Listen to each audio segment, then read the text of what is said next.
What's up, YouTube? Welcome back to the channel. So before I get into this My Hero Academia manga review, I am going to let y'all know that this is 2 chapters in one video.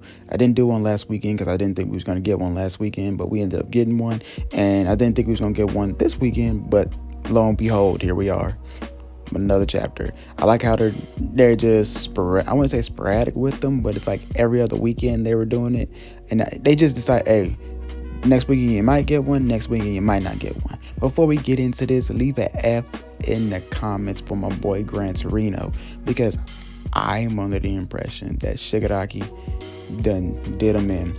Shigaraki just didn't do what I thought he did and kill our good boy Gran Torino, but he used a cork erasing bullet on our boy Aizawa, and I thought it was a wrap. I thought it was done. Aizawa was done for. My favorite character out of the whole My Hero Academia cast was going to lose his cork, but instead he loses his leg. So what happened was, we're going to talk about my boy Aizawa first, then we're going to get into the rest of the story arc, what's going on in these 2 chapters. So pretty much Aizawa has his eyes open. He is the reason why Shigaraki's not using all his multiple corks that he has.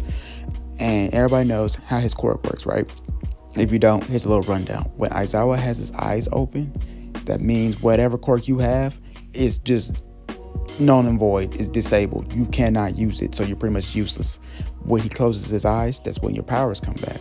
He's had his eyes open, I don't know for how long, but he has a manual throwing water in his eyes, keeping his eyes liquefied so he can keep Shigaraki from using his corks. But Shigaraki is still OP as fuck because of the fact that he can't use his corks. He is still built like Captain America, built like a superhuman. So without his corks, he's still putting up a fight.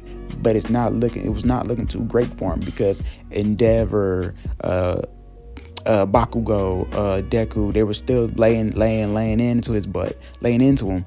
And we thought this would have been the end of Shigaraki because Shigaraki's face was peeling, he was missing his arm, all this negative stuff was going on. And then Ryuko, the dragon hero, had captured him, like used both her hands to, hold him in place. And somehow, some way, he busted through her hand, took out an eraser bullet. If you don't remember the eraser bullet, it's what Overhaul made at that little girl's blood. God, her name escapes me at the moment. Aries' blood. And because everybody knows Aries' cork is to rewind stuff. And he used her blood and tested on her to make these cork erasing bullets. If a person with a cork is hit with this bullet, it's null and void. It's gone forever. So with the power of the gods, or the power of the super soldier serum that Shigaraki has, he pretty much shot the bullet, like flicked the bullet at our boy Aizawa. Now at first we thought it didn't hit him, but somehow it ricocheted off of something from what I've seen in the chapter, and it ended up hitting Aizawa. Now the difference between when Aizawa got hit and I think it's like Mirio, we should call him by his real name, Mirio. When he got hit, Mirio took seconds for his cork to just disappear. Just go, disappear, erase. But when it came to Aizawa, though, Aizawa did not hesitate where it landed. He just cut his leg straight off. The difference between Aizawa and Mirio is Mirio was shot in the back. So you really can't cut your back off, really. But with Aizawa, you can cut your leg off. He cut his leg smooth off. And the cool thing about Aizawa was this. He still had his eyes open. If I were to cut my leg off like that, I'm pretty sure my eyes would be closed. I'd be just agonizing pain. Well, you're cutting your leg off, so. But he kept his eyes open the whole time. But it didn't matter, though, because as he cut his leg off, he's looking up and he sees Shigaraki coming up at full force, getting ready to grab his face. And out of nowhere, here comes your boy, half hot, half cold, Todoroki. No, I take that back. Todoroki does pop up, though, guys. Your boy Deku uses his black whip, and he takes a page out of Scorpion from Mortal Kombat. He tells him to get over here. He doesn't really say that, yo. But he just yanks him back. And out of nowhere, here comes Todoroki with his ice and fire self, getting ready to throw hands with Shigaraki as well. Now, that's where things get pretty pretty bad because your boy Aizawa, eyes are closed. He's unconscious. And as he's unconscious, he's thinking about Eri because he's trying to do everything he can to protect Eri. And once that bullet had hit him, the first person came to mind was Eri because those bullets was made from her blood. So as we go back, Shigaraki, Corks came back. Since Shigaraki's eyes are closed, Aizawa's eyes are closed, that means Shigaraki's powers came back. So that means all hell's about to break loose. If I were them, my first order, if I was Endeavor, my first order to everybody is run for the hills.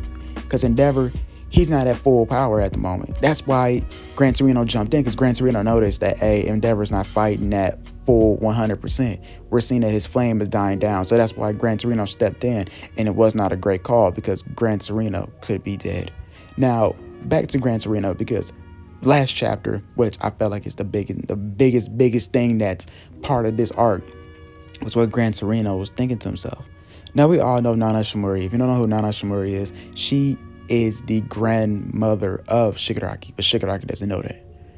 She is also the mentor for All Might himself, and also the rival for All for One. Now, the reason why Shigaraki is the way he is because of his father.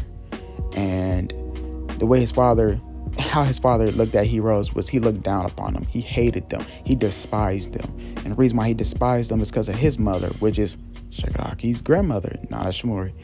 Nana Shimori gave up her son because All for One was her rival, and All for One will get to anybody that she loves. So I'm gonna get off a little topic here. Actually, it's not off topic. The best way to put it. People that I love, like Marvel heroes, DC heroes, think about it like this. I use Spider-Man as, a basis right now. The reason why they have secret identities is because of the fact they don't want their loved ones to get hurt. Let's think of it like this. Spider-Man, Peter Parker, nobody knows his secret identity at the beginning of the series, right? So over time, he does let some people know, like Mary Jane Watson.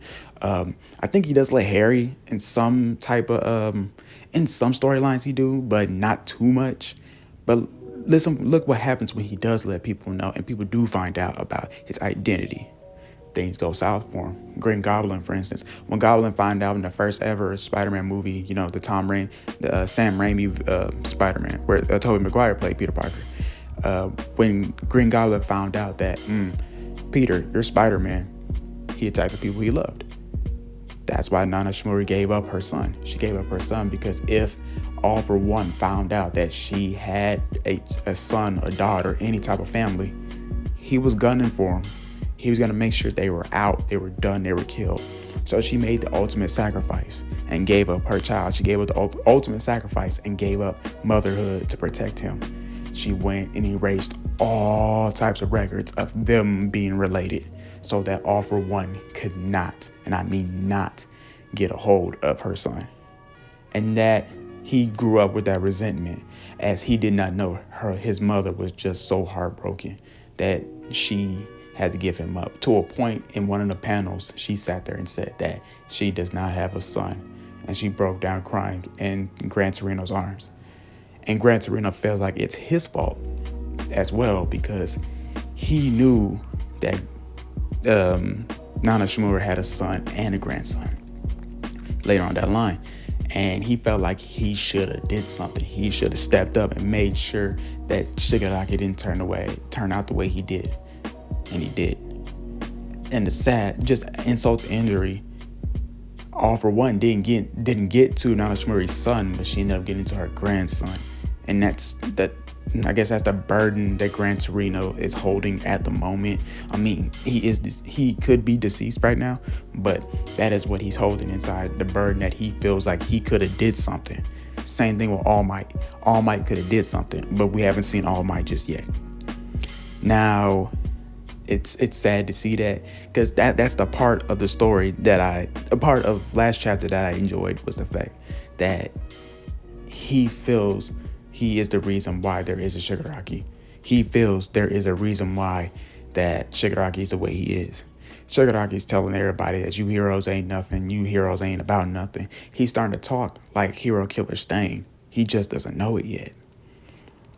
And the way this chapter ended with Shigaraki is about to fuck some shit up. But the way the chapter really ended was with Gigantomachia coming in, and he has a whole new different look. Like the way we seen him at the beginning to what he looks like now, totally different. Like he had a transformation on the way to the city. Ochako saying like, hey, maybe we need to go help them fight because it's taking forever, and her teaming up with Bakugo and Deku probably might be a cool thing, but we will just have to wait and see how that works out. But now back to Aizawa before I close out this video. Aizawa is my favorite character out of this whole series, from Vigilantes to My Hero Academia, and the reason why is because I can relate to Aizawa. Aizawa feels like he's a failure. He feels like he doesn't bring nothing to the table. And over time, he had to learn that he can be a key member to society. He can help. He just needed to believe in himself. And we all have the moments in our lives where we self-doubt, self-hate. I know I had my moments growing up. And Aizawa overcame those obstacles. He overcame that by saying that he is going to be a top hero. He might not be number one, but he's going to do damn well to be the best hero out there. He's, looking over Eri because, Eri doesn't have family. I mean, she does. We don't know where her mother is at the moment. We know her father is not around and her grandfather's not around either. But Eri doesn't have family. So Aizawa is her family. And with him with his leg cut off, hopefully she can help him out if she knows how to use her powers correctly, or they might just have to give him like a prosthetic leg or something like that so he can keep fighting. Now, at the beginning of the video, I did sit there and say, the landscape of My Hero Academia is going to change after this. It is, because if Gran Torino is actually deceased, it's, 5 people that's dead now? We got Gran Torino. Hawks could be dead, but he could be seriously injured. Same thing with Murderco, the rabbit hero. Then we got Twice, who passed away. You got a Crust that passed away. You got Exilus, who passed away. So that's 6 people right now. And we're not even counting the ones that they haven't even brought up yet. Midnight could be dead right now. We don't know. We don't know. Mount Lady could be dead. We do not know at this moment. But what do you guys think? I'm lost for words, because I honestly thought Aizawa was about to lose his quirk, but thanks to him and his quick thinking, just chop that leg on off. Sounds bad, but it's about to get way, way worse, because Shigaraki look like he ain't slowing down, because now his wounds are all healed back up. He's all at one piece now, so now he's about to lay waste to all heroes. So either they can run for the hills or they can keep fighting the guy. One of the two, but I highly suggest they run for the hills and regroup. Like I said, it's going to change the landscape of My Hero Academia from here on out, because once this arc ends, I have a strong feeling that maybe 5 or 6 chapters is going to show us the aftermath. Then after that, we might get a time skip. Hopefully we get a time skip to see what happens afterwards. Like, how do they cope with the 2 years or maybe a year or so on? I don't know. But other than that, I guess that's all I got for y'all. Hope y'all staying safe and y'all, cleaning yourself and, wearing your mask and all that stuff. But other than that, peace.